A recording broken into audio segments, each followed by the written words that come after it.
Muuse Muude Cabdulle Raamole oo dadka badi u garan og yihiin taliya Landheere iyo ciidamo isaga ka amar qaato ayaa ka taliyo deegaanka dalxiiseedka Baydhaxan oo 17 kiiloomitir u jirta magaalada Muqdisho. dhalinyarada dalxiiska u taga deegaanka ayaa xiiseeyay in ay sawiro la galaan taliya Raamole sida warbixintan uu RTN uga diyaariyay wariyaha RTN Haajir Cabdiqaadir Nuur. Landheere banaan ku dhacay maadaama aan naqday oo banaankan ku soo dhacay ilaa ummadan aan ku soo dhaweynay saas darteeda nabadii nolol muxuu ahaa waa ii quuri weysay macne muddo bil ah oo xirnaa isbedel jismi ayaa ku dhacay Muuse Muude Cabdulle Raamole oo caan ku ah taliya Landheere muuqaal ka duwan kii hore ayuu yeeshay kadib markii uu iska jaray dimo dhaadheer oo dadka baqdin gelin jiray waxa uu sheegtaa inuu yahay gudoomiyaha aaga deegaan dalxiiseedka Baydhaxan oo 17 kiiloomitir qiyaas ahaan dhanka koonfur kaga beegan magaalada caasimadda Muqdisho 7 Abriil ayaa la xiray waxaase dib u helay xorriyadiisa 7 bishii May waxa uu madcelinayaa dadkii ka qayb qaatay siideentiisa iyo taageerayaal badan oo uu sheegay in bartiisa Facebook uu ku leeyahay shacabka waa shacabkii waa kuwa taageeray oo soo daayay oo mar walba garabkayga taagan waxaana xambalyo halkan uga diray oo qaasa shacabka aniga muxuu ahay oo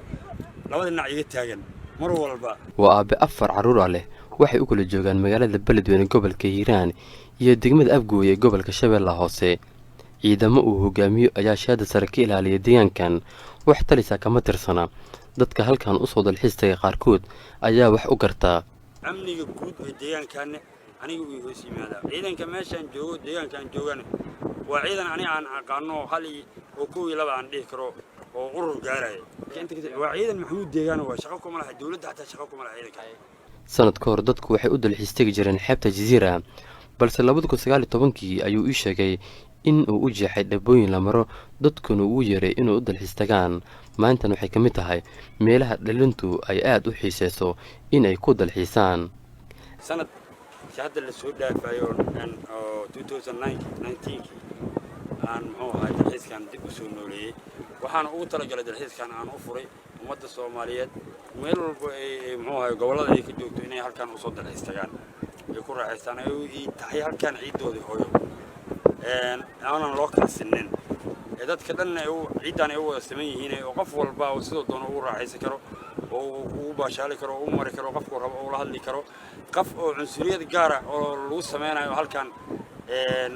deegaankan aad arkayso wareegsan gudihiisa horta ma jirto amniga deegaankan ka jira ayaa suuro geliyay in dhalinyarada degmooyin fogfog ay ugu yimaadaan deegaankan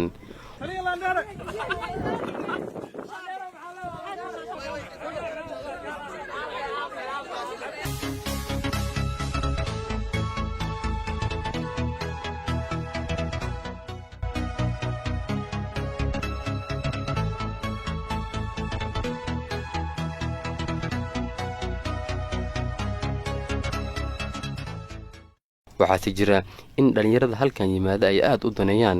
in ay sawiro la galaan maxay tahay sababta awal iyo hadda kaafi kal dheeriyeed awal adigu qofkii soo ahayd markaas tin dheero lahay qofka hadoo ka horma waa ka cabsayso waxaas dhahay ninkaan amal wax kale laga aaminaa laakiin ninka waa in aad iska fiican meesha xoogaa hadda amni asi qolo wata meesha joogaan hadda wahay oo amniga meesha sugan wallahi waxa jira meel badan oo lagu dalxiis tago meeshan Baydhaxan waxa ku xisho waxa u imaadaan in la yiraahdo Landheere Muuse marka banaanku arkay horta oo Raamole waxa ka cabsanaya cabsi oo ka kana doo ku arkay ma ku dilaysay laakiin marka intii imaadeen habi oo kula sheekaysaa oo dad jecel oo waxa waaye dadka la dhaqmi karo waxaan ka aaminsanaa nin horta markii wajigiisa aragto oo ka duwan yahay dadka kale kadib markii timihiisa raamraamo iyo waxa uu sameeyay waa laga cabsan jiray hadda laakiin farqi weyn oo u dhaxeeyo markii waji ka waji asu arkaysiin iyo markii baraha bulshada ku arkaysid Landheere la markii ka arkeen magaalka oo social media marka ka arkeen dadka waxay nagu dhaayeen oo baalo dadka dilay waxaas ay naga aaminsanayeen marka hadda la imaan nin caadi oo bishaasho hadda arkabo nin aad u qorxoon oo ahaaba marka social media ka arkayeen waxaas dhaayeen ninkan wallahi billahi caadi dadka kala qala wallahi habigiiga muxuu ahaa qof walba habigiisa waa la qaybsadaan qofkii farxad ila soo doonto farxad waa la qaybsadaan waxa uu aad u isticmaalaa baraha bulshada oo marar badan Facebook-giisa kula hadlo kumanaan ugu xiran waxa uu caan ku yahay wadoodaha shanta Soomaali hadda kama tirsan wax talisa balse sida uu ii sheegay waxuu ka tirsanaan jiray guutadii 15aad ee ciidamada xoogga dalka dowladdii alla u naxariistay cabdulaahi yuusuf haajir abduqaadir artin t v muqdisho.